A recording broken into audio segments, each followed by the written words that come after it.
I'm with World War Supply, and today we're going to show you how to install the sling on the Type 38 Arisaka. First thing you want to do is take it all apart. Set the button over there. We like one sling keeper, but it's up to you. That's the front end. The back end has the slots. So you put that through. The one sling keeper can go through. Buckle's intended to be this way.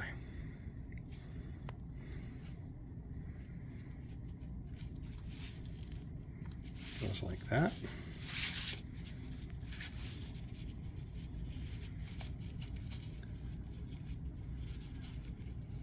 Thread it back through.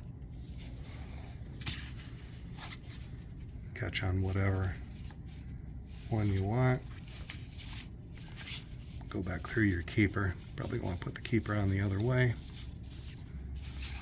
Come through. There we are there.